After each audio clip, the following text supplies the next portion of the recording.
Pues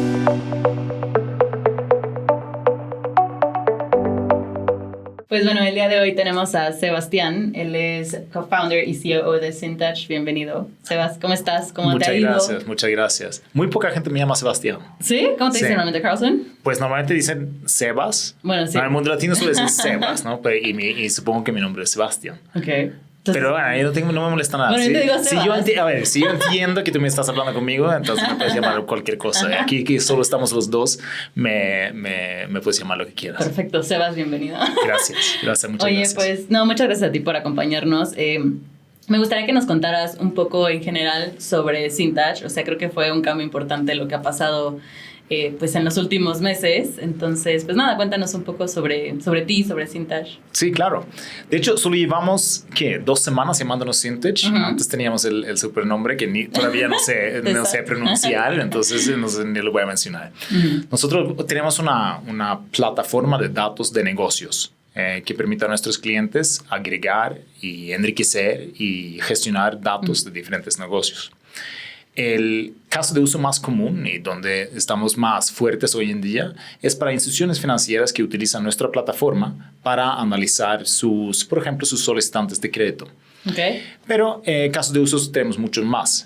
Cualquier negocio realmente que requiere datos de otros negocios, Ustedes ayudamos. están ahí. Exacto, estamos ahí. Oye, creo que es un tema súper interesante la parte de data y de información. Entonces, me gustaría entender un poco cómo es que ustedes también le transmiten como a sus usuarios esta tranquilidad de data, ¿no? De que la información que están recibiendo es la correcta y también de que su información está como en un lugar seguro, ¿no? Sí, muy bien. Es siempre un tema, ¿no? Es un tema que siempre surge. Data tiene como mala fama. La gente piensa, mientras data, me van a robar todos mis datos van a aparecer. El intercambio de datos es como un fundamento para cualquier industria, sobre todo para la industria financiera, que es una industria sobre todo de información. Claro. Entonces, nosotros nacimos, pues yo y mi socio venimos de backgrounds bastante diferentes, pero nos enteramos del valor de la base de datos del SAT. Okay. El SAT en México, gracias al sistema de facturación electrónica, más que nada, desde 2014 tiene una base de datos con detalles de todas las transacciones del país desde ese mismo año. Son miles de millones de facturas. Nosotros no operamos como si fuéramos dueños de esos datos y lo vendemos. Nosotros lo que hace nuestro producto es permitir a contribuyentes mexicanos, normalmente negocios, compartir estos datos en una forma muy resumida, muy rápida. ¿No? Sí, exacto, muy rápida. En lugar de tener que ir a buscar todos esos documentos, mandarlo por PDF o por correo. O sea, lo tienen ya en su plataforma. Exacto, ya está. Bueno, no está en nuestra plataforma, pero nosotros proveemos toda esa infraestructura para poder conseguir esos datos. Ok. Oye, y algo que mencionaste ahorita, creo que también es súper importante y me gustaría que platicáramos sobre eso, es como el background, ¿no? Que tienen diferente tú y tu co-founder. Me gustaría saber un poco sobre la diferencia que ves, ¿no? Entre ustedes dos y qué fue lo que los unió como tal con Syntouch, ¿no? Sí, es bueno. Es una comedia romántica muy bonita, de hecho. Ahora volveremos un poco al datos quizás. Mi socio y yo somos muy diferentes en muchos aspectos. Él es brasileño, Mateus Pedroso es brasileño, yo soy sueco. Mi background es sobre todo en banca. Yo era banquero durante muchos años. Empecé en España, en American Express.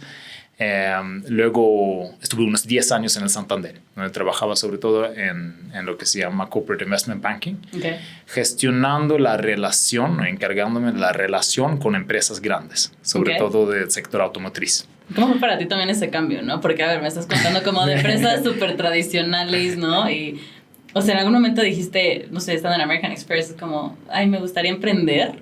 No, sí, a ver, siempre he ido con el plan de emprender, siempre. Okay. Mi papá fue, supongo, empresario. Okay. Y siempre me ha atraído mucho esa libertad de como ganar la oportunidad que hay en el emprendedurismo, ¿no? Somos suecos, yo y mi papá también.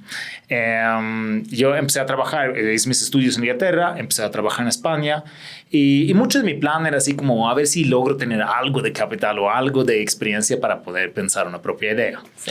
Me enganché 10 años en Santander, estuve en España, en Londres, en Sao Paulo, terminar luego en Alemania. Y dije como, Ay, aparte te moviste como en diferentes, o sea, culturas también, ¿no? O sea, ¿qué viste como también en cada una de ellas? O sea, porque, a ver, ahorita que escucho como que siento que España y Alemania son un poco polos opuestos, ¿no? Dentro de Europa. Sí, exacto. Sí. Bueno, y ahorita si lo comparas conmigo también. Y luego metes ahí como Brasil. Sí, exacto. Fue curioso. Yo siempre quería venir a México. Primero porque me gusta mucho. Me gustan mucho los tacos, etcétera, ¿no? Pero no solo eso. Mi hermano lleva muchos años viviendo en México. Casi unos 20, pues 15, 20 años. Ella es mexicano, básicamente. Sí, básicamente. Él de hecho es mexicano. Ya. Mi sobrina es mexicana. Y sobre todo cuando nació mi sobrina tenía más incentivo de venir a crear una vida aquí. Mi hermano es mi familiar más cercano, entonces tenía todo el sentido. Además me gustaba. Y hay muchas oportunidades de emprendedurismo que en Europa son algo más complicadas de encontrar. Son mercados mucho más saturados en todos los sentidos, ¿no? ¿En qué sentido crees que es como el principal? O sea, ¿qué ves en México que no... O sea, que ves como área de oportunidad tal vez en Europa? A ver, primero que México tiene una economía de mercado que funciona bastante bien. No está tan duro en términos de aranceles e impuestos como ciertos otros países latinoamericanos. Okay. Luego, es un país relativamente... es un país con mucha oportunidad de crecimiento y un país con relativo friendliness para hacer negocios. Okay. Comparando con, por ejemplo, el sur de Europa, es muy complejo en ese sentido. Mientras que el norte de Europa, Suecia, es un país tradicionalmente muy emprendedor, pero tiene la complicación de que los mercados están muy saturados, ¿no? Es muy difícil encontrar nuevas ideas, todo el mundo quiere emprender, entonces eso es lo como que la competencia es mucho mayor, o sea, sientes que... Competencia, sí. Okay. Es que es curioso porque Suecia, a diferencia de muchos otros países con cultura emprendedora, Suecia tiene, es algo muy histórico, algo con que llevamos muchos años, pero también esa red social de protección que hay, como los subsidios del Estado. Okay. Básicamente, si eres desempleado en Suecia, lo peor que te puede pasar es que tienes que mudarte de barrio, ¿no? Yeah, pero no es como el worst case scenario como aquí, ¿no? Que te quedas sin trabajo. Te quedas en la calle. Claro. No, eso básicamente no existe. Entonces, se puede medir muchas veces como la cultura de emprendedor como con respecto al riesgo que la gente realmente está tomando. Claro. Si vemos típicos emprendedores o suelen ser de backgrounds muy del base del pirámide, donde realmente no arriesgan nada porque no tienen nada. Si no tienes nada, no arriesgas nada. O son de cultura del contrario, ¿no? De familias que quizás tienen tanto recursos que tampoco arriesgan nada a emprender.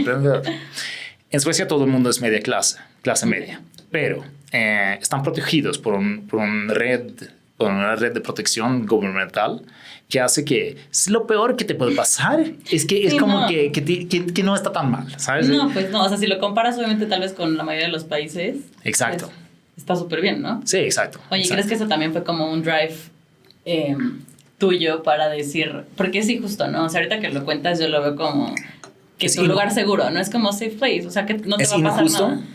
¿Qué dijiste? No, o sea, que justo lo que estás diciendo ahorita, ¿no? Que estabas contando como esta historia y la diferencia que hay como o sea, pues sí, ¿no? En Suiza y aquí en México o en cualquier otro país, como que esta protección que tienes, como que te da también cierta seguridad y estabilidad, o sea, como que realmente no estás arriesgando y probando algo nuevo, ¿no? Todos los emprendedores en alguna forma estamos arriesgando. Por supuesto estoy arriesgando en comparación de cuando estaba con mi nómina segura de un banco global, ¿no? Sí.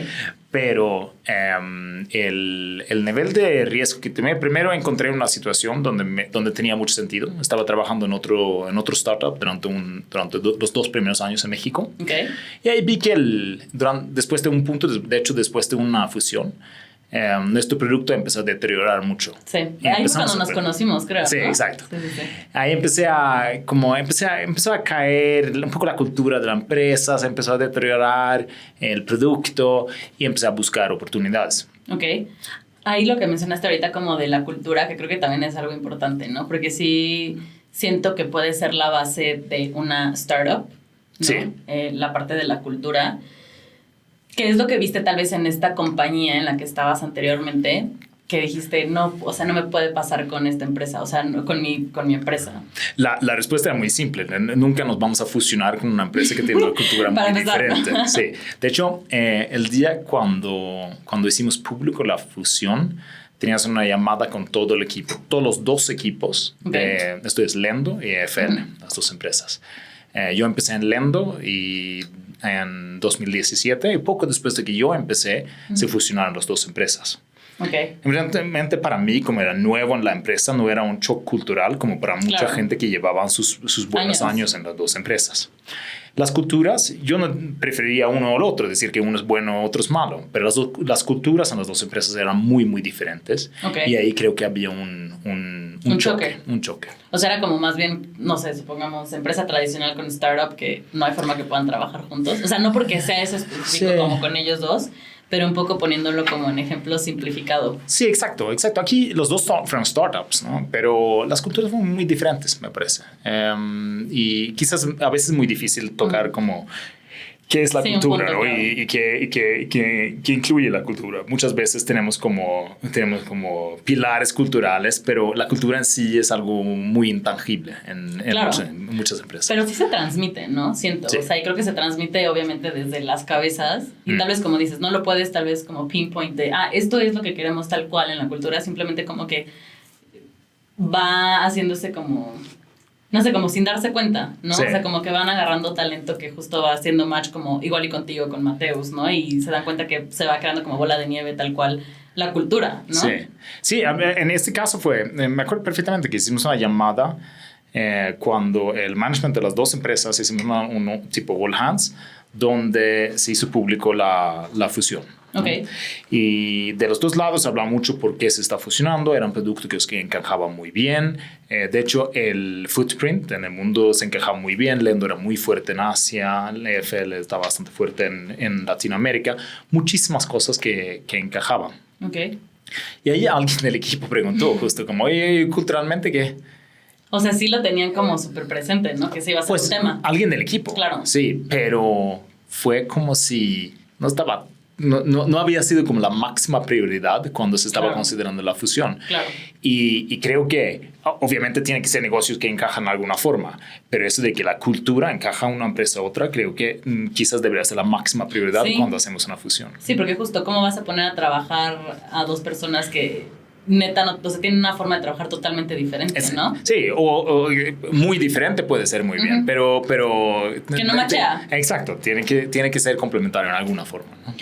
Oye, y cuando empezaste, o sea, me gustaría saber cómo fue tu plática con Mateus, o sea, cómo fue ¿qué estaban haciendo, no? En ese momento, o sea, o quién se acercó con quién, cómo empezaron como a platicar, y también cómo vieron esta oportunidad con lo del SAT, ¿no? Porque, pues, a ver, o sea, yo lo pienso y, a ver, hay 1,000 mexicanos emprendedores. Y a nadie se le ocurrió esa idea, ¿no? Pues ha ocurrido a más gente, pero es buen punto, y me gusta mucho. De hecho, ni me acuerdo quién fue el matchmaker, nuestro matchmaker. No me acuerdo quién nos presentó. Pero nos presentaron. Sí, nos presentaron. Yo todavía estaba en mi empresa anterior que hacíamos tipo scores de crédito para base de pirámide, basándonos en datos muy alternativos. Y yo vino de un background sobre todo de banca de empresas. Nos presentaron, alguien nos presentó, si ese alguien, no, alguien nos presentó y alguien me contó sobre la idea que estaba desarrollando Mateus. Mateus vino de un background muy técnico, sí, es ingeniero de desarrollo y había como visto el valor que tiene la base de datos del SAT. Cuando él me mostró que nosotros podríamos dejar a un contribuyente compartir toda su data transaccional y financiera básicamente en un clic, ya estaba vendido. Yo decía, mira, esto podemos vender a todos los bancos e instituciones financieras de México que se dirigen a empresas. Y seguro que no se limita ahí. El SAT tiene esta base de datos riquísima, pero como todos sabemos, no es una empresa ni de tecnología ni de análisis de datos. Y justo tiene muchas complicaciones para fácilmente poder compartir tus datos con, por ejemplo, un banco. Entonces nosotros agarramos esas dificultades y los solucionamos y lo empaqueteamos y de ahí sale la idea. Y cuando conociste a Mateus, o sea... Ahí como que estoy esquivando un poco la... No lo voy a permitir. Pero, ¿cómo fue eso? O sea, porque también creo que algo súper importante como en una startup es quién eliges o sea, y quienes van a ser como co-founders, ¿no? Sí. O sea, sí. Porque, pues sí, o sea, siento que si tienen ideas totalmente diferentes o su objetivo no es el mismo, no va a funcionar, ¿no?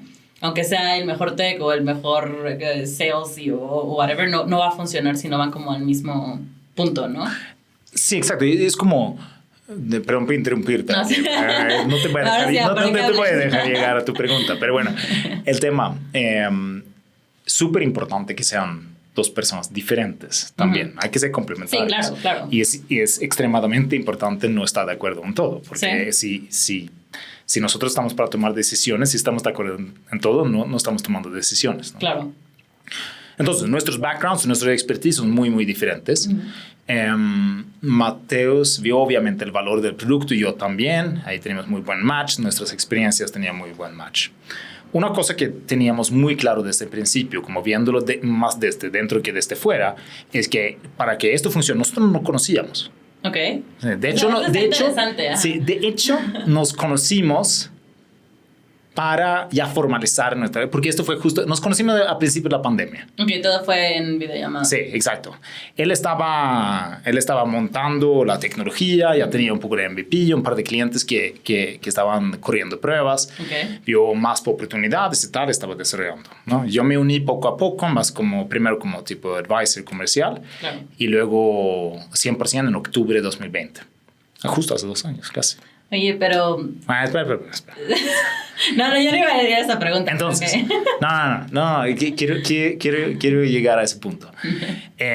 Una cosa que nosotros sentimos directamente como cosa que tenemos que tener súper claro desde el principio es ser honestos y transparentes en todo. Y ahí creo que es donde tenemos muy buen match, como no tenemos miedo de dar uno feedback al otro, a pesar de que sea feedback a veces muy incómodo, ¿no? Entonces, eso es algo que hemos tenido muy claro desde el principio. Desde el principio hablamos de que, oye, nuestra buena relación de negocios, tenemos que estar muy conscientes que quizás es una especie de luna de miel, ¿no? En cual todo está funcionando. Sí, exacto. Entonces, para estar muy consciente de eso y para colaborar bien desde el principio, establecimos, mira, vamos a hacer media hora de llamada cada mañana. Okay. Lo hacemos un par de meses, luego lo reducimos y tal para estar alineados. Lo seguimos haciendo después 2 años más tarde, pero es una historia de éxito porque sacamos tanto valor de nuestras conversaciones one-on-one que lo hacemos de una forma diaria. Okay. Nos pedimos muchos consejos uno al otro, tenemos diferentes formas de ver las cosas, muy diferentes formas de ver las cosas y expertices muy diferentes. Creo que también algo súper importante es lo que ustedes transmiten con el equipo, ¿no? Y que sí es muy diferente a cuando estás como comercial, ¿no? Vendérselo a un cliente, ¿no? Porque es una necesidad que ellos tienen, sí. ¿no? Entonces, pues es muy fácil, ya ves esa oportunidad, lo vendes y ya tienes tu pitch, ¿no? Sí. ¿Cómo lo hacen con el equipo? Porque creo que también es como complicado, ¿no? Transmitirlo, ¿o cómo lo han hecho ustedes? Sí, sin duda, y sobre todo porque muchas veces tenemos ideas muy diferentes. Claro. Y es como nosotros, Mateus y muchas veces estamos negociando y muchas veces no estamos de acuerdo, ¿no? Es fundamental para poder tomar buenas decisiones. Necesitas diferentes ideas de culturas diferentes y de lados muy diferentes. Nos equivocamos muchas veces y transmitimos diferentes ideas hacia el equipo antes de llegar a un acuerdo. Pero esos son feedback que nos ha dado como equipo, nos ha dado a nosotros mismos como que, mira, tenemos que estar de acuerdo antes de... Sí. Y eso a veces, sobre todo trabajando en remoto, tiene sus complicaciones, sí. ¿no? Pero nosotros... en nuestro estilo llegamos a acuerdos. Es como es como la base de cualquier relación, ¿no? Tienes que llegar a acuerdos. Y llegar a esos acuerdos antes de transmitir al equipo está muy bien. De hecho, tuve una especie de feedback hace muy poco de uno de los miembros del equipo diciendo, mira, a veces me siento, en esa ocasión que tuvimos un periodo muy, muy denso, era como que, mira, me siento como que tengo 2 diferentes jefes y no sé quién seguir, ¿no? Entonces nosotros establecimos como reglas sobre eso. Mira, sigues a quien reportas. Claro. Pero, por supuesto, nosotros como founders, y no sé cómo llamarle, como management team, tenemos que estar de acuerdo, tenemos que llegar a los acuerdos antes de comunicar las cosas. Y es un desafío y nos hemos equivocado varias veces donde no hemos llegado con diferentes mensajes, pero eso, siendo transparente, abierto también hacia el equipo, también nos ayuda mucho en eso. El equipo entiende que nosotros también somos humanos y que, claro. y que tenemos diferencias de ideas, diferencias de todo. Sí, de todo, sí. Creo que mencionaste dos cosas que son súper importantes, o sea, que ustedes dos como personas son, pero que también es importante que lo sean y que sean como congruentes, por así decirlo, ¿no? Porque esta parte como de transparencia y Syntouch, o sea, tiene que estar, ¿no? O sea, no puede, o sea, porque ¿cómo podría existir Syntouch si no hay transparencia desde adentro? Qué ¿no? bueno, sí. O sea, lo veo así y como que digo, o sea, it has to be, pero pues tal vez no en todas las empresas es así, ¿no? De hecho, sí, de hecho es uno de los así de valores. De hecho, no es uno de nuestros principales valores, transparencia, pero es una cosa que siempre repetimos y claro. pedimos al equipo, sobre todo trabajando remoto. Y es interesante, es un punto que no había pensado, que es como nuestro producto en sí es un producto que promueve la transparencia. Claro, o sea, sería súper incongruente que adentro no hubiera transparencia. Y a ver, a lo que voy también con esto es que si el equipo no sintiera, por este feedback que me comentaste, si el equipo no sintiera como esa confianza de, a ver, le voy a decir al founder, a uno de los founders, que siento que tengo dos jefes, o sea, les dando también esa confianza de que puede ser transparente con ustedes y que no va a haber tema, ¿no? O sea, que no va a escalar en plan de, ay, no, me estás diciendo esto, pues te voy a correr, o te voy a meter en una acta administrativa, ¿no? Sí. O voy a ser súper personal contigo y ahora ya te voy a tratar súper mal. No, o sea, que tengan también ellos la confianza.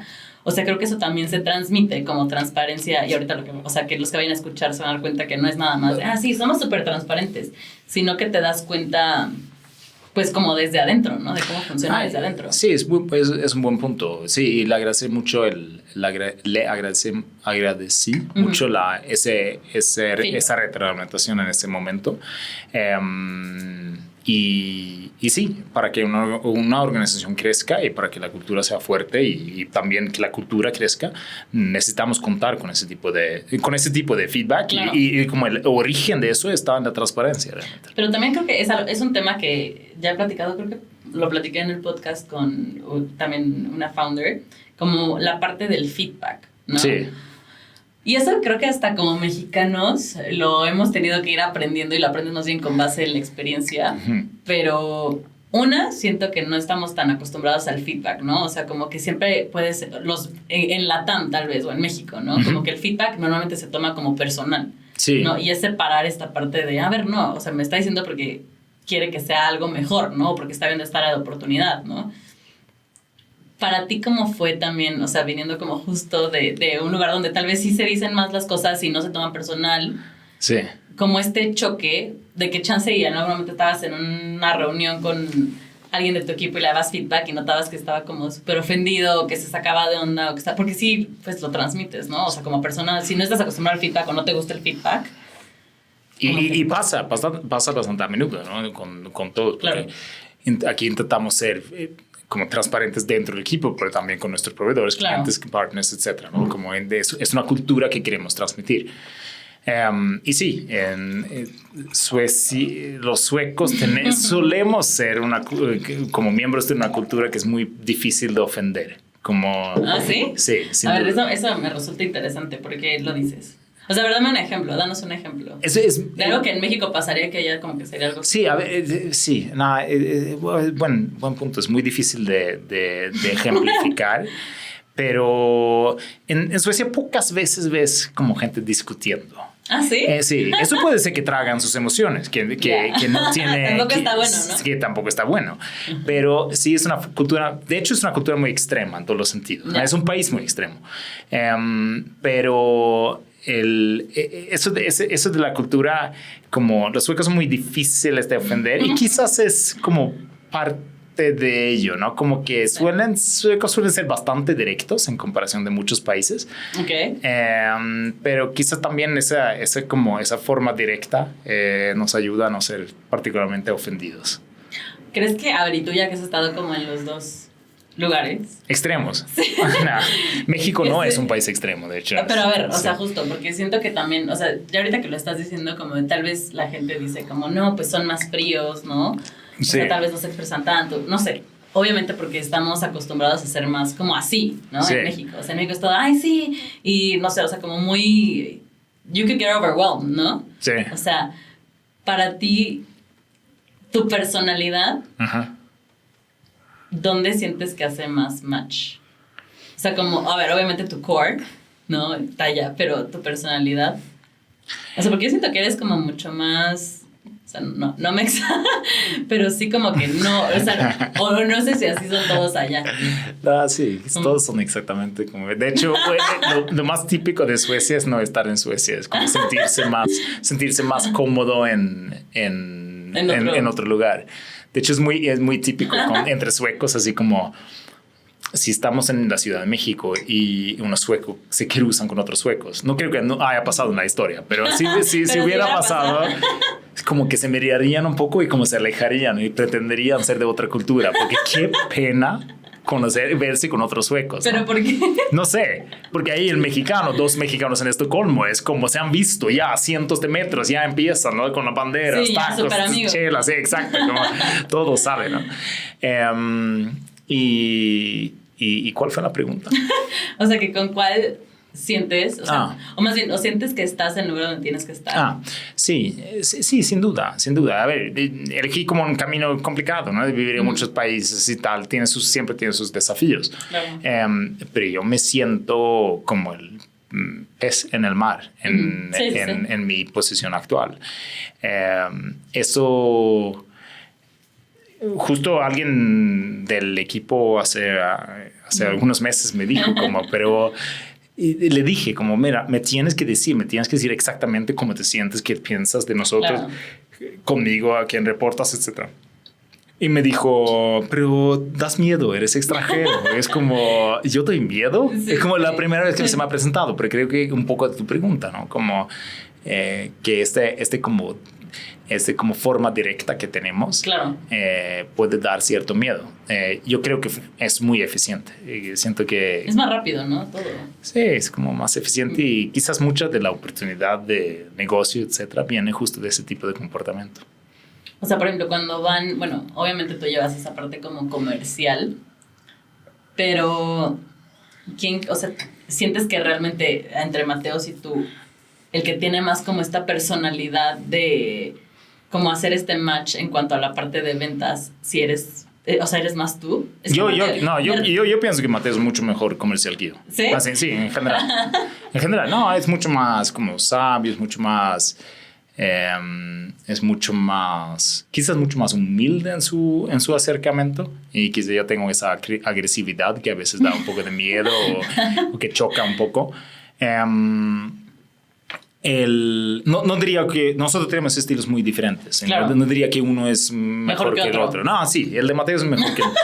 Pero siento que nos complementamos muy bien. Pero ¿sabes qué creo? O sea, bueno, y esto es como de experiencia personal. O sea, ya cuando conocí también a Mateus en persona y todo, o sea, creo que sí rompen con esta idea que puedes llegar a tener de un perfil si no lo conoces, ¿sabes? Sí. O sea, porque él es totalmente diferente a como imaginaría a alguien que lleva como el background tech. Sí. 100%, ¿sabes? Sí. No, o sea, sí, sin duda. Y tú también. O sea, porque tú no, o sea, bueno, una vez tal vez que te conocen, sí, cero pensaría que es como, o sea, desde que no das miedo. Sí, o sea, bueno, no sé por qué, no eres mi jefe, pero, o sea, lo que voy es como que siento que sí das como esa apertura, pero más bien siento que es un poco como de cultura mexicana, ¿no? O sea, de que estás acostumbrado a que la jerarquía y que no puedes ser tal vez tan abierto.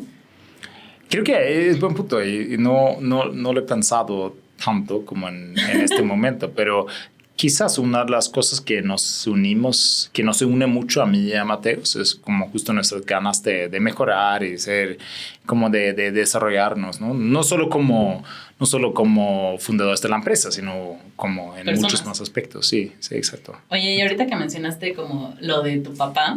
Ajá. O sea, él tenía como este mindset de entrepreneur y todo. No. ¿No? No creo. Él era más como... No creo. Creo que mi papá ya es mayor, tiene 80 y cumple 81 años este año. De hecho, vamos a esquiar. Sigue siendo un esquiador increíble con sus 80 años. A ti te gusta surfear, ¿no? Sí, también. Esquiar, surfear. Entonces, pero bueno, mi papá creo que acabó un poco como emprendedor por accidente. ¿Ah, sí? Sí, estaba en una división de una corporación que se separó y le dio la oportunidad de heredar esa división y montarlo como una propia empresa. Ok. No creo que nunca estaba tan contento con esa decisión. Como que no creo que estaba en su naturaleza de emprender. Se ve en la situación en la cual... Sí, creo que estaba, sin embargo, en la personalidad de mi mamá, como ¿sí? de emprender, pero ella estaba en una empresa, entonces ella estaba mucho como... O sea, ¿tu mamá era más la del sentido de emprender? Sí, sin duda. Y bueno, sin duda, es como mi percepción, ¿no? Y creo que ahí había un cierto equilibrio, claro. Pero no, así como sobre mi papá, no creo que estaba tan contento como emprendedor. ¿No? Creo que habría estado... Más en una tradicional. Sí, más como contento o más como a gusto en una posición un poco más... Ya usas palabras de Supermax. A gusto. Sí, más a gusto, en una posición más segura, digamos. Y tu mamá dices que ella era más como la que... Sí. Pero porque, o sea, sientes que... Porque, a ver, sí creo que vamos como absorbiendo, ¿no? Ciertas cosas de cada uno de nuestros papás. Uh-huh. O sea, ¿sientes que esta parte como de entrepreneur tal vez vino de un inception de tu mamá? Sí, mucho más que de mi papá, creo. Pero he estado siempre muy expuesto a lo que significa ser emprendedor. Ya. Y mi mamá sí vino de una familia que estaba emprendiendo. Y creo que estaba más en su naturaleza en comparación de mi papá. Ok, ¿y sientes que era con personalidad también? Por personalidad. ¿Sí? Sí, mi papá es introvertido. ¿Ah, sí? Sí. Y tu mamá sí es más como outgoing. Eso no es decir que... Sí, que porque seas introvertido no vas a emprender. No, exacto. Pero en el negocio en que él estaba, que era como... tenía que ver con como licencias de importación de materia prima para el sector de comida. Uh-huh. Creo que era un rol que requería quizás una persona más extrovertida. No, y aparte tal vez, o sea, sí creo que sí tiene que ver como con personalidad, ¿no? O sea, de que... Sí. Porque siento que alguien que tal vez racionaliza demasiado sus decisiones, o está pensando mucho como en a ver, ¿qué va a pasar si hago esto en la empresa? O sea, si pongo mi empresa y va a fallar, no lo haces, ¿no? No, exacto. O sea, como que si estás overthinking, no lo vas a hacer porque siempre van a haber 1000 escenarios que te demuestren que puedes fallar. Creo que mucho tiene que ver con la actitud de riesgo, ¿no? Okay. Es como... creo que siempre viendo... Esto es muy difícil de ver desde dentro, pero es como... Viendo como yo he vivido mi vida, creo que constantemente he buscado riesgo. Como, sí. Como que si yo veo el histórico, es como siempre he elegido, si hay dos opciones, siempre he elegido la opción más arriesgada. O sea, sientes que también hasta irte como a otros países, ¿no? Sí, por ejemplo, estuve trabajando en Londres en el banco y tenía dos opciones. Uno que era muy segura y claro. Muy bien en quedarme en Londres. O me surgió una oportunidad de ir a Sao Paulo, a Brasil, donde nunca ni había estado. Pero en Brasil. ¿Qué pensabas? O sea, en ese momento que nada, yo no pensé nada. O sea, ¿qué dijiste? Mi decisión no fue tardé ni cero racional. Sí, no. Obvio, fui por la decisión más arriesgada en ese momento, que con retroperspectiva, probablemente así como carrera dentro del banco donde estuve, habría estado mejor quedarme en Londres. Pero... Sí. Y yo no podría haber vivido conmigo mismo si hubiera tenido ese como desconocido viviendo encima de mí, ¿no? Sí, porque aparte, o sea, si piensas como en banca, bueno, hace unos años, es Londres, ¿no? Sí, Sao Paulo estaba muy hot. Bueno, pero apenas, ¿no? Sí, esos fueron los años. Como creo que tipo 2010 a 2012 fueron los mejores años en banca de Brasil. Sí, pero luego... Yo llegué en 2003. O sea, te llegaste en el Perú. ¿No? Yo llegué, y que dijiste, bueno, me voy a aventar aquí. Sí.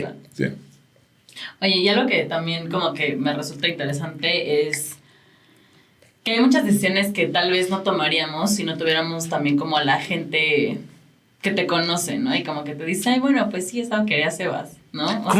¿Cómo? O sea, que hay decisiones que tal vez, por ejemplo, esa, ¿no? De irte a Brasil. O sea, tenías gente probablemente a tu lado que te decía, sí, pues go for it, ¿no? O qué decían como tus conocidos. O sea, de no te vayas. Así compañeros y amigos, creo que la mayoría me dijo como, hombre, ¿cómo? ¿Cómo qué? Pero estás bien aquí. ¿En serio? Y la verdad que estuve muy bien ahí. Estuve muy bien en la posición profesional, social en la que estuve, como excelente. Pero no sé, había algo en mi naturaleza. Si yo preguntara a mi familia, de hecho a mi papá o a mi hermano, ese sería el mismo no-brainer para ellos. Pero obvio, tienes que ir es que tienes una oportunidad de ir a un país que es tan increíblemente diferente que es como... Sí, conoce. Sí, ¿qué más da si vas a ganar más aquí? Sí, o sea, es a lo que voy. O sea, como que las personas que realmente te conocen saben que es algo que se basaría. Sí. ¿Sabes? O sea, como que no es, como dices, es no-brainer, ¿no? No es como que, no sé, si tu hermano tal vez si fuera más...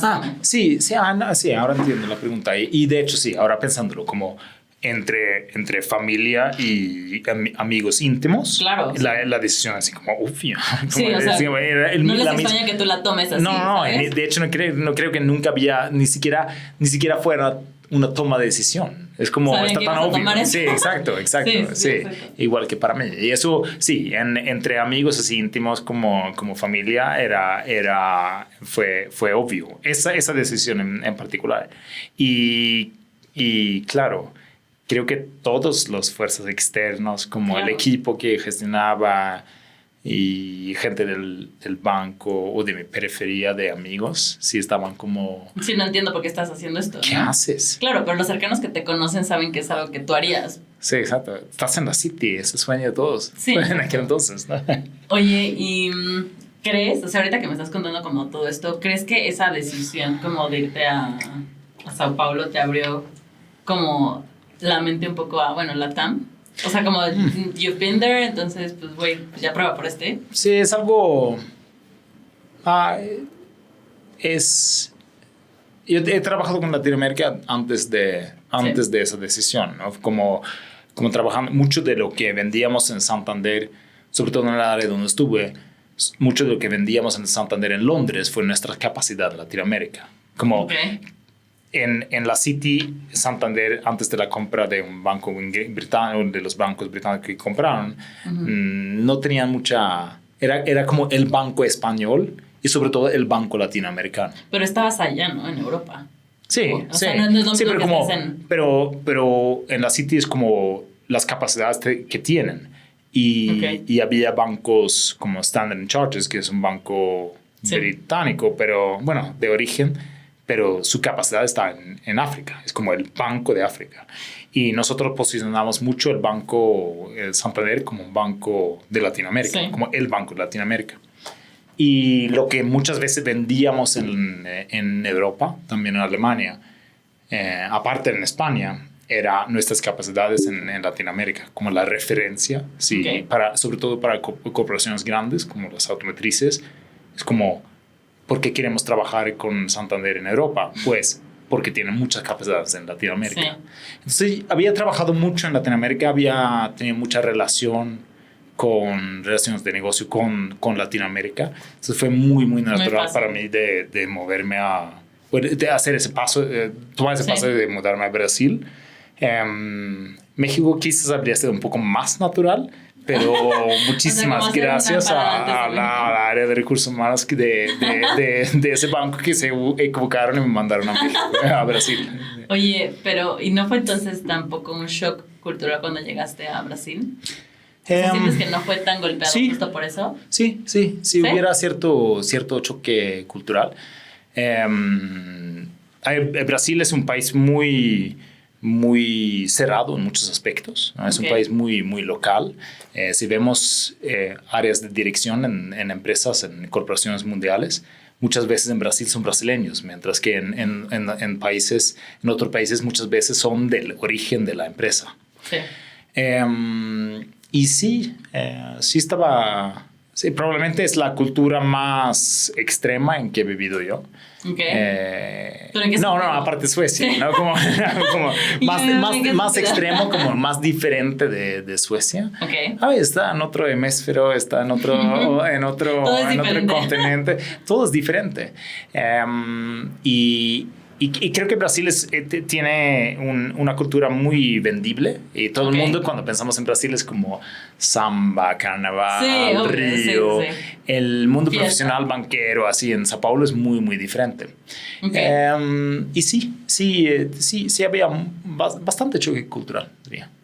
Ok, o sea, sientes que, como dices, ¿no? O sea, hubiera sido más fácil la transición si hubiera sido primero México y luego... Sí, no sé si eso es como en una línea, como Europa, México, Brasil. Pero para ti tal vez en ese momento. Sí, a ver, yo aprendí muchísimo en Brasil y mucho era gracias a este choque cultural, claro. que sí quizás tuve más allí que... No, he tenido choques culturales en todos los países. Sí, pero quizás más prominente en Brasil que en otros países y aprendí mucho. De hecho, mi socio ahora, Mateus, es brasileño. Entonces quizás es buen punto. Como que si no hubiera tenido esa experiencia en Brasil, quizás no habría tenido como la facilidad de colaborar con él. Sí, exacto. ¿Ves? Es el timing de las cosas están perfectos, ¿no? O sea, sí, exacto. Cheers. Cheers for that. Cheers for culture shock. ¿No? Sí, exacto. Culture shock. Oye, algo que quería platicar que a mí me resultó súper interesante el día que fue lo de Cintage, o sea, que fue como todo el branding y todo. Fue, ya moviéndonos a otro tema, pero fue la parte de cómo realmente involucraron al equipo para este cambio de... O sea, tan importante, ¿no? O sea, porque es algo que pudo haber sido realmente entre tú y Mateus y realmente incluyeron a muchos, ¿no? O sea, su equipo, El tema de rebranding. Sí, es un tema complejo. Nosotros teníamos bastante claro desde el principio que el nombre anterior, que era SATWS, luego Satus, o nosotros decíamos Satus, pero todos los clientes... Nos cambiaron a 1000 cosas, ¿no? Sí, aparte. Como que SAT.ws. De hecho, tuve una llamada con un cliente antes de venir aquí y me dijeron, oye, y en SAT.ws es como... no es un nombre, es como... Sí, no, está bien. Así sigue siendo nuestro producto estrella, el Satus. Satus fue el... Sí. Fue un proceso mucho más complejo que nosotros pensábamos. Claro. Y sobre todo porque estamos creciendo rápido. Entonces, estamos creciendo rápido con una marca, nombre que nosotros, de hecho, no queríamos. Como nosotros teníamos claro desde hace más que un año que teníamos que cambiar de marca tarde o temprano. Pero también se han sido como, creo que súper under the radar bien, ¿no? O sea, porque sí han trabajado bien la parte, supongamos, como de infraestructura, o sea, todo el equipo. Y realmente han hecho... pues bien su trabajo, ¿no? Porque si han ido creciendo como dices, bien, independientemente de si están haciendo como me encanta que dice que hemos estado under the radar, porque como nosotros, otra cosa que compartimos muy fuerte, Mateus y yo, es que somos muy operativos. Claro. Nosotros estamos enfocados en nuestro negocio y es nuestro enfoque principal. Hemos crecido mucho en nuestro mercado y creo que hemos hecho cierto nombre en el mercado donde estamos. Y toda nuestra comunicación ha estado enfocado en ese mercado. ¿Sí? No hemos hecho como... No tenemos como carteles en las avenidas diciendo nuestro nombre. No es lo que hemos estado buscando. Y me encanta esa observación, porque en cierta parte dice que lo estamos haciendo bien, ¿no? No, o sea, yo porque, o sea, sí lo veo, ¿no? Y porque justo desde la primera vez que platicamos y todo, como toda la evolución, o sea, como que... Tú ahí como, ¿quién es este? No, pero lo que voy es, o sea, como que siento que se han sido súper under the radar, pero como que, pues sí, están enfocados en su chamba, ¿no? Y en, a ver, nosotros estamos haciendo esto, no, o sea... no queremos estar publicando cada paso que hacemos, más bien... Y aparte ni siquiera creo que los pasos, por ejemplo, como lo de Cintage, o sea, no fue como que hicieron anuncios por todos lados, más bien fue como petit comité, ¿no? Ah, sí, exacto. Y fue así como, a ver, los que queremos que se enteren, se van a enterar, ya después obviamente tenemos que anunciarlo porque tiene que pasar, ¿no? Pero no es como que estén lanzando anuncios de, somos Cintage o whatever, ¿no? O ya decimos cambiar, o sea, como que pasó, pero después de que le dijeron como a... no sé, como que sí ha sido muy, muy, muy chill, por así decirlo, ¿no? Sí, es muy interesante. Esto podría haber toda otra conversación, pero hablamos mucho antes sobre las diferencias que tenemos Mateos y yo. Claro. Somos muy diferentes y por lo tanto hacemos buen equipo. Pero para hacer buen equipo también necesitamos cosas que nos unen mucho. Sí. Y uno de esos es nuestro enfoque operacional. Nosotros pensamos en nuestro negocio y queremos lo mejor para nuestro negocio. Claro. Somos orientados al cliente. Todas las empresas dicen. Como, estamos como customer obsessed. Sí, a ver, danos la diferencia. Sí, exacto. Todo lo que nosotros hacemos y nuestra comunicación, por ejemplo, es hacia nuestros clientes. Claro. Nuestros clientes. Somos obsesionados con nuestros clientes. Es una cultura, es uno de los pilares de nuestra cultura. Claro. Los clientes. No estamos obsesionados hacia el ecosistema. Hacia el ecosistema startup, por ejemplo. Es una cosa que valoramos. Nosotros, de hecho, levantamos capital el año pasado. Es que sí, y la verdad es que yo me enteré. O sea, bueno, ya como que sabía por lo que habíamos platicado, pero realmente me enteré como de todo lo que habían hecho hasta el evento de lo del rebranding. Sí, y nosotros levantamos el capital para impulsar nuestro negocio. Claro. No para otros fines que ni entiendo cuáles son. Mi idea siempre ha sido como que un negocio es un negocio. Es como es un vehículo que está hecho para... Sí tenemos muchos stakeholders, pero el negocio realmente el objetivo es maximizar el resultado para nuestros inversionistas. Sí. A ver, por eso es un negocio. Eso es lo que diferencia a una persona física. Claro. Pero estamos enfocados en hacer crecer el negocio y nosotros siempre nos hemos dirigido hacia el negocio, donde vemos la importancia. Claro. Si tenemos otros stakeholders, por supuesto, como nuestros empleados, importantísimo, probablemente como el componente más importante aparte de nuestros clientes. Luego tenemos toda la comunidad y intentamos hacer bien por la comunidad. Es un pilar de nuestro negocio también, pero lo principal, al fin y al cabo, es un negocio rentable. Y a mí claro. me resulta muy extraño que llevamos unos, no sé, sobre todo los últimos 5 años, quizás hacia, no es tanto en 2022, pero donde los negocios están considerados como, se miden el éxito del negocio en una forma que no es el éxito del negocio. Es como o sea, una valoración basada en especulación. Claro. Sí. O sea que, bueno, sí. Sí, no. Sí, tienes razón. Sí, es algo, quizás algo polémico, ¿no? Pero es así entre amigos, como... That's not the point, ¿no? No, exacto. Es como, a mí me sigue causando como cierta, quizás hay algo que yo no entiendo en eso. O sea, creo que también es como el por qué haces el negocio, ¿no? Siento. O sea, a ver, igual ya me estoy divagando demasiado, pero siento que también es un poco la parte como de egos y ya viendo como cosas más profundas, ¿no? Sí. Pero si estás enfocado, como dices, mucho en más bien, a ver, la operativa. O sea, a mí no me importa, o sea, bueno, sí te importa porque obviamente estás informado, ¿no? Sobre lo que hace X o Y empresa, pero tú estás enfocado en tu negocio. Sí, exacto. Y nosotros tenemos como una misión más amplia que nuestro negocio cerrado. Claro. Y es que es realmente un objetivo económico, claro. Económico-social, en cual nosotros facilitamos, o sea, tenemos un producto que crea cierta eficiencia en el mercado. Y eso es el crecimiento de todos ¿sí? Los miembros de la sociedad. Pero para llegar a eso, nuestro segundo objetivo más importante tiene que estar con nuestros negocios, que nosotros resolvemos un problema claro que tiene no solo la sociedad, sino también nuestros clientes. Sí, sin duda. No, pues, o sea, es que sí, o sea, creo que más allá de todo como, justo, ¿no? Esta parte de levantar capital, yo creo que también, o sea, y me lo han dicho, ¿no? En otros como podcast, es adictivo, ¿no? O sea, como que empiezas tal vez con algo y depende de dónde quieras ir, pero pues sí, se vuelve adictivo, ¿no? Esta parte como de de levantar capital, pero creo que sí está bien, como dices, pero pues tienes que tener como también bien tu objetivo de a dónde va eso que estás levantando, ¿no? Claro, y a ver, levantar capital, ir por capital en lugar de por deuda, ha sido una forma muy eficiente para cierto tipo de empresas de tener liquidez durante los últimos X años. Estamos viendo un mercado de capitales donde las cosas posiblemente están cambiando. Pero, a ver, cualquier analista económico entiende como la diferencia entre como el mix de capital y deuda y creo que es importante considerar.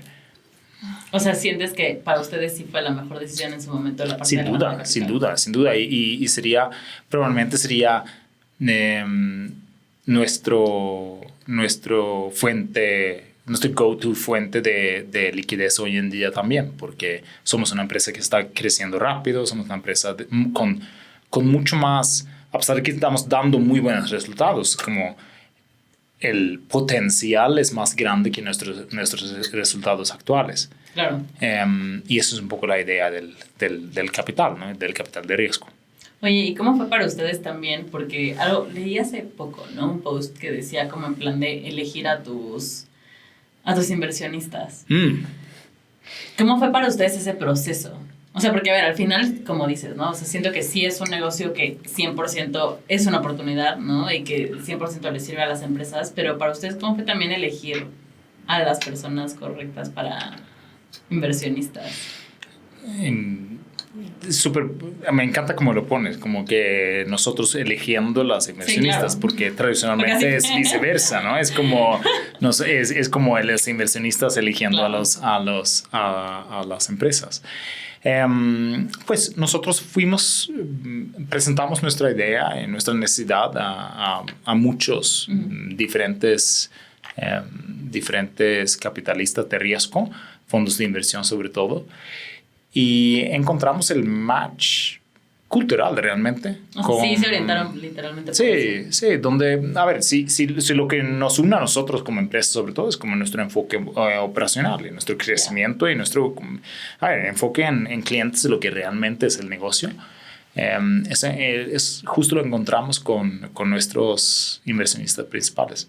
O sea, ¿sientes que cuando tuvieron esas reuniones salieron Mateus y te dijeron no? Sí, sin duda. O sea, en el momento que salieron dijeron son ellos. ¿Saliendo la llamada o dentro de la llamada? Me acuerdo. ¿Lo sabías? Sí, sin duda. Lo encontramos muy fácilmente. No fue fácilmente, de encontrar, pero encontramos esos matches fácilmente. Y ahí es donde un ejemplo donde Mateus y yo no hemos tenido ningún desacuerdo. Sí, es hace que han estado 100% de acuerdo en, ok, si nos vamos por ellos. De hecho, cuando hicimos la llamada con nuestro inversor principal, la primera vez, yo tomé la libertad en la mitad de la llamada de decir, mira, queremos ir adelante contigo. Porque yo sabía, 100% sabía que Mateo estaba de acuerdo. Sí. Bueno, entonces han sido buenas elecciones. Hasta ahorita vamos bien. Sí, sin duda. Y es como esto del levantamiento de capital, creo que es una discusión donde, bueno, creo que mucha la cultura de startups últimamente o durante los últimos muchos años ha sido como medir éxito por la cantidad que levantas, que es como, imagínense empresas en las 80s midiendo su éxito por la cantidad de préstamos que puedan atraer. Es como, doesn't make sense. No, it doesn't make sense. Nosotros, sin embargo, encontramos un match cultural enorme con nuestros inversionistas. Claro, y así le ves mucho más valor, ¿no? Sí, a ver, evidentemente nos apoyaron con mucha liquidez. Con mucha liquidez, nos ayudaron mucho con la liquidez, pero también en la parte operacional es lo que nosotros valoramos más que nada. Oye, y ya para cerrar. No hemos hablado de datos. Ay, bueno, sí, también de datos. No, hablamos al principio. Sí, un poco. Sí, tocamos. Pero, o sea, ahorita justo, ¿no? Que nos contaste como toda esta parte de tu background y dónde has trabajado y todo. En planes de expansión, ¿tienen algo en mente como para el próximo año o en un futuro cercano con Cintal? Lo que tenemos súper claro es que no vamos a expandir a otros mercados o así por expandir. Es como, también es como una parte que nos ha funcionado muy bien, donde estamos muy de acuerdo. Es como encontramos product market fit, ¿no? Es como ese fit de producto mercado es nuestra prioridad total. Las cosas están cambiando mucho. Nosotros hasta ahora hemos estado basándonos en la plataforma de Satus, SatWS, pero eso está expandiendo mucho. Claro. Nosotros estamos, con la experiencia de la plataforma actual que hemos tenido, que ha tenido bastante éxito, vemos esas oportunidades de negocio en todos los aspectos, tanto en la agregación de datos como en el enriquecimiento de datos, como en la misma plataforma, de construir algo mucho más grande y algo mucho más scalable, ¿no? Okay. Entonces, estamos muy enfocados en el mercado mexicano donde estamos. Tenemos un muy buen product market fit en ciertas partes del mercado. Y estando enfocados en ese mercado y sirviendo ese mercado, notamos que hay otros mercados tapping in, como por ejemplo, nosotros estamos muy enfocados en gran mayoría de nuestros clientes son instituciones financieras que corren análisis de riesgo crediticio. Pero vemos que otros jugadores del mercado, como contables, como inversionistas, también están utilizando la plataforma. Aparte ahorita más, ¿no? O sea, que va a ser como, o sea, que México es como un hub en cuanto a la parte de tech y finanzas. Cada vez más. Siento que Sí. Sí, y esto como nosotros estamos sirviendo mucho ese mercado, estamos muy enfocados en ese mercado, pero hacerlo bien en este mercado nos está abriendo puertas. Y tenemos incluso clientes que nos están pidiendo, oye, por favor, no pueden replicar lo que están haciendo en otro mercado geográfico. Ya. Entonces, no vamos a expandir por expandir. No estamos haciendo un negocio donde estamos intentando en todos los mercados a ver qué pega. Hemos encontrado un bastante buen market fit. Okay. Estamos mejorando ese buen market fit y encontramos como componentes de ese fit, de ese producto, para exportar a otros mercados. Entonces nada más es seguir mejorando el producto hasta que quede perfecto en México. Y con esa perfección encontramos, y ya lo estamos encontrando, como gente que nos está pidiendo, ¿no? Como, por favor, pueden lanzar exactamente lo que tienen en otro. No. Un poco. No, nada se vende solo. Digo yo como... No, nada se vende solo, pero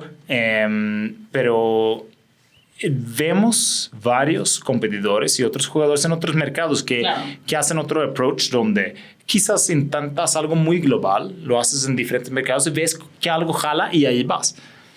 ¿Ustedes vieron en México? Exacto. Nosotros hemos tenido algo de tracción, estamos enfocándonos mucho en esa tracción y quizás gracias a esa tracción nos va a permitir exportar los mejores componentes o los mejores aspectos a otros mercados, tanto locales como a otros países. Oye, y si yo soy una empresa y quiero acercarme a Syntach, o sea, porque digo, a ver, quiero entender más a detalle, quiero que Sebas me explique tal cual qué tengo que hacer o para qué me sirve, ¿cómo pueden acercarse a ustedes? O sea, literal en LinkedIn. Sí.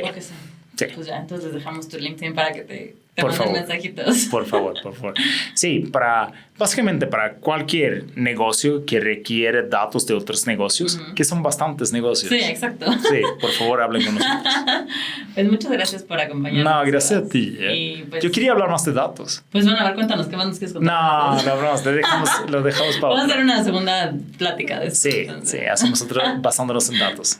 Pues muchas gracias por acompañarnos. No, gracias a ustedes. Gracias. Cheers. Cheers. Y me queda una gota, ¿eh? Sí, ya, la guardaste.